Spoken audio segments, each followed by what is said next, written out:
Как влюбить в себя любого, кто откроет дверь и зайдет. Сначала влюбить, потом абакус. Сначала влюбить, потом химия. Она станет любимой или более терпимой.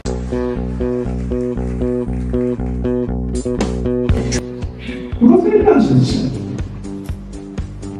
Более напишешь, придешь к чему-то, или что-то даже соответственно, тебе сегодня молодец. Молодец, скажи маме, ты сегодня молодец по мужчине. Шапненький.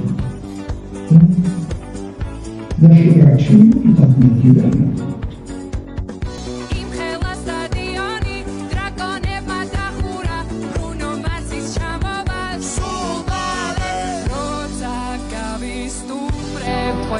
Jenny, Jerry.